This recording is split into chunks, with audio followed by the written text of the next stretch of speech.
I invite you to recall the last time that you weren't in the mood to go out for a coffee with friends and you said, "No, thank you. I'll pass this time." If that time doesn't come to your mind, you might have never done so. And trust me, that's the normal pattern followed by almost everyone sitting in this room. But why is it so hard for us to say no? Why do we need to conform to societal pressures? Why can't we just normalize saying no? Some months ago, I called my aunt to tell her about the previous night's dream.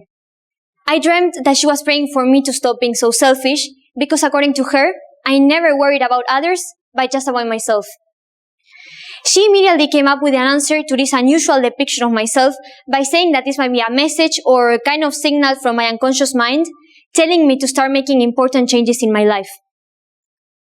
As Don Miguel Ruiz comments in his book, The Four Agreements, by the time we are born and brought into Mother Earth, we are trapped into what he calls the world's dream, which is the set of behaviors that inevitably program us to become camouflaged with each other and eventually forget, disconnect, and detach from our own personal dream, which is the set of behaviors that will guide us to fulfilling our maximum desires and aspirations. The reason why we struggle so much to speak up for our own dream and say no to other people, situations, and norms is fear.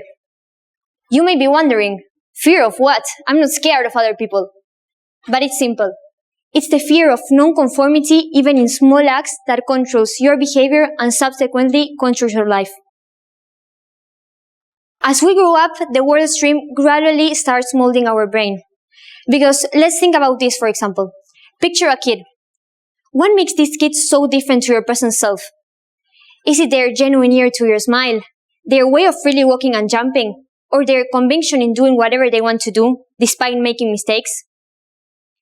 Neuroscience explains that our brains are neuroplastic, meaning that they have the capacity and ability to change and reorganize its structure and function in response to the environment.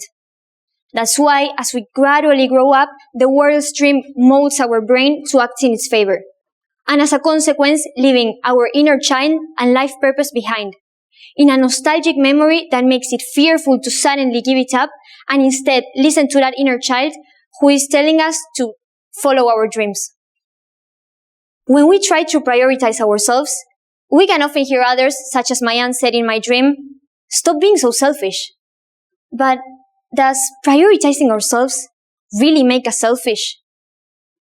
The world's dream has worked hard enough to establish this misconception of identifying the act of taking care of ourselves with lacking consideration for others. But to be fair, I must say that I cannot disagree more with this statement, because I believe that sometimes saying no can actually mean saying yes. Saying no to other people and saying yes to ourselves might be for the better.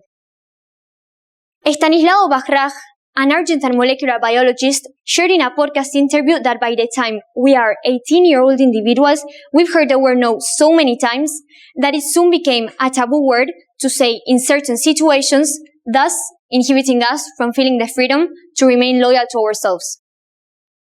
The consequences of this having nothing more and nothing less than dissatisfaction in our lives.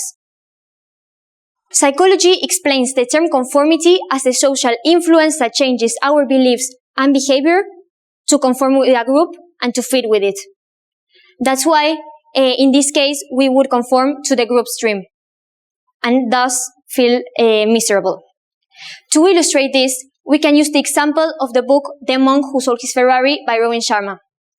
The story narrates the professional life of a lawyer who felt forced to fulfill society's standards or otherwise he would no longer be seen as successful. But in one of his most intense trials, he suffered from a heart attack because his body had simply said, "No, I cannot do this anymore because I feel empty and weak, so it's time for you to start prioritizing yourself and stop listening to what the world's dream is driving us to go through." As life gave him another chance, he left to the Himalayas to find his inner child and life purpose again. I'm not saying that for us to reconnect to ourselves, we need to go to the Himalayas. But instead, I want to point out how submerged we find ourselves in a dream which is not ours, and as a consequence, bring us suffering, pain, and dissatisfaction. As it happened to this lawyer, I don't think that we need life to give us an ultimatum. Because I'm sure that each one of us experiences daily signals that are telling us to start seeking for change. Whether that looks in the form of fatigue, stress, negative thinking patterns, or even just a dream as it happened to me, it is important to listen to these subliminal messages, accept them, respect them, and execute appropriate responses to them. Because listening to podcasts, watching YouTube videos, or even copying our guru's behavior is not enough. The turning point will be in the execution of habits that nurture us holistically. That is physically, mentally, socially, spiritually, and emotionally.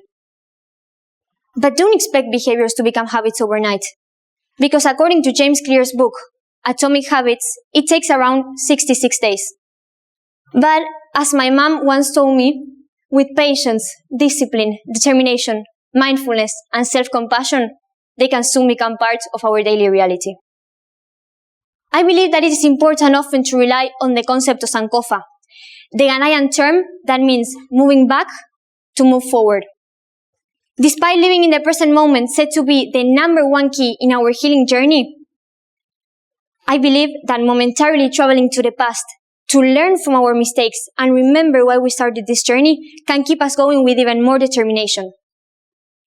As I've just mentioned, the number one step to finding your actual life purpose again is having the determination to do so.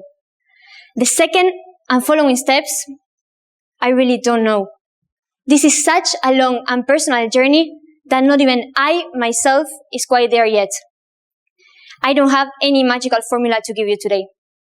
But what I do know is that the answer is within yourself. And I don't mean it in a cliché way. I genuinely mean it. Because nobody knows and will ever know yourself as much as you do. That's why you, and only you, hold the power to make your real dream come true. Even the smallest changes in your daily routine can slowly do away with the world stream we are all trapped in. And remember that it's never too late, because our brains are still plastic and they can be molded in the way we wish them to. I might not have the flight ticket that will make your journey towards reconnecting to yourself straightforward. But I can guarantee that despite the turbulences that we experience on board, slowly arriving at our destination will have the most incredible positive impact on ourselves. The day that we finally wake up from the world stream and stop snoozing the alarms that are telling us to get out from our comfort zone and start working towards our real dream, we will become conscious of all the harm we are accidentally doing to ourselves. It is now the time to give up on the fear of confronting the world stream and start normalizing saying no to other people, to others' expectations, and to other streams, to finally start saying yes to ourselves, to our real desires and aspirations, to our genuine dream. And now, I would like to leave you with a quote that my father usually reminds me of.